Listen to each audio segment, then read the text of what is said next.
Hello everyone, and welcome back to the Lovely Little Melodies YouTube channel. If you're new here, my name is Jessica. I'm a board certified music therapist and the founder, owner, and director of Lovely Little Melodies. In today's episode, we will be going over how to take the song I'm a Little Fishy, found in our Volume 1 songbook, and how to do different interventions for infants, toddlers, preschoolers, and kindergarteners. Let's get right into it. The song is set to the tune of I'm a Little Teapot, and it goes like this. I'm a little fishy swimming in the pond, moving my fins as I swim along. I'm swimming here and I'm swimming there.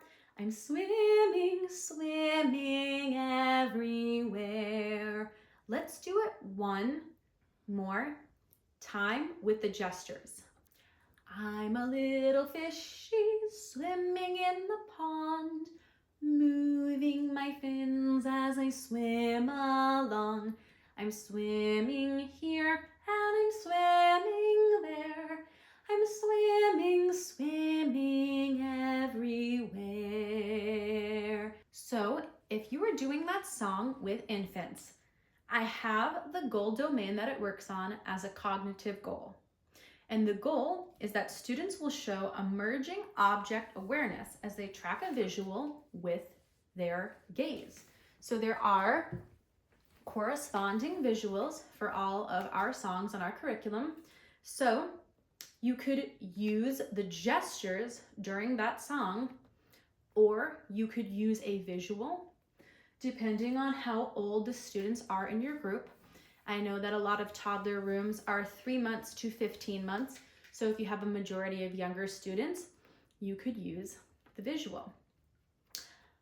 I'm a little fishy swimming in the pond, moving my fins as I swim along.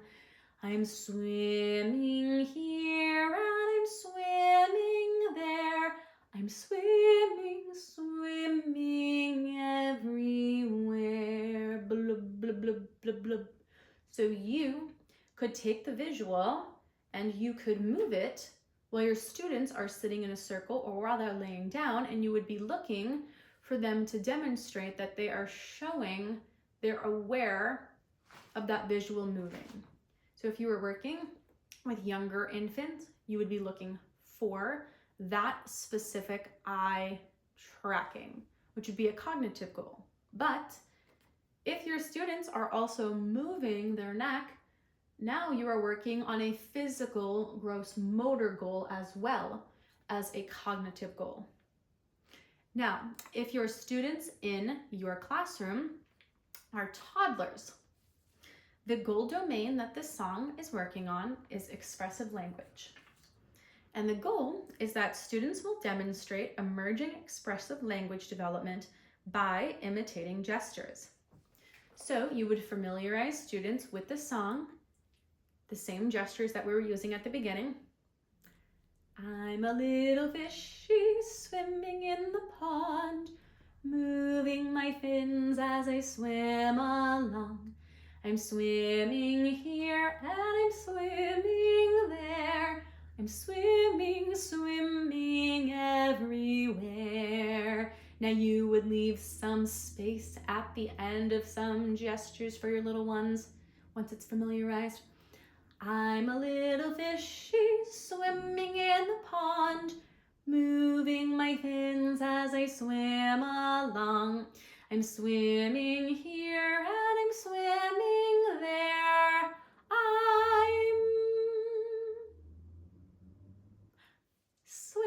I'm swimming everywhere.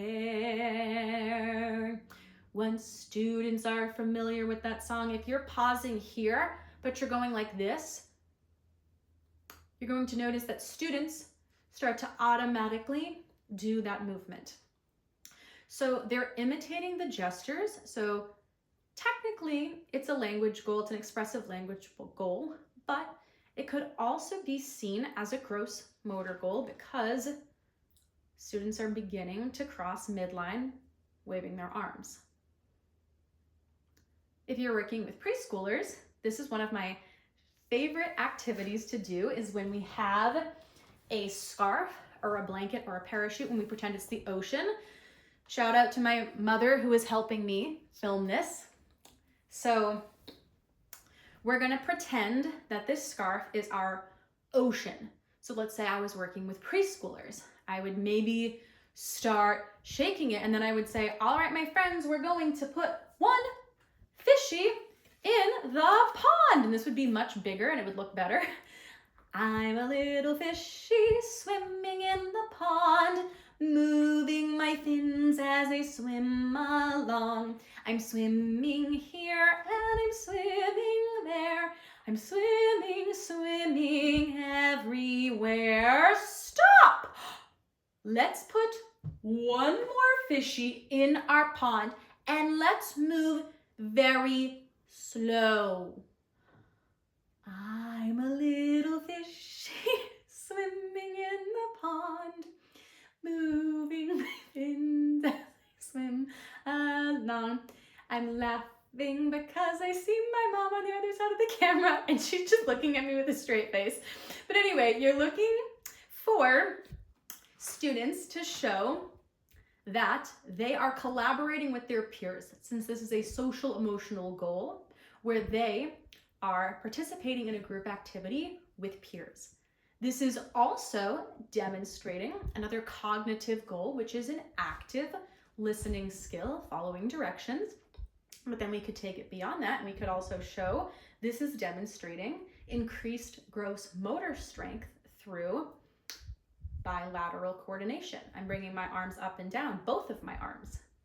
Now, if I was working with kindergarteners, we're also working, keep the ocean up, Mom. We're also working on a social emotional goal domain. But the goal that we're working on is that students will take turns during an activity.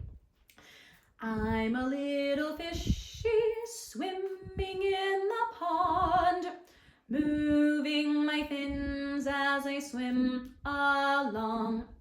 I'm swimming here and I'm swimming there. I'm swimming, swimming everywhere. And stop! My friends that are wearing blue, should we shake our ocean really, really fast or really, really slow? So you could have students make choices that way based off of what they are wearing. Or you could call on students. Jack, should we shake our ocean really, really fast or on the ground? Should we shake our ocean in a circle? Or should we shake our ocean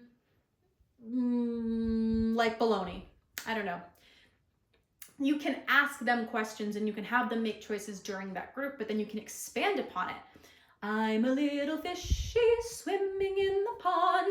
My friends, what other things swim?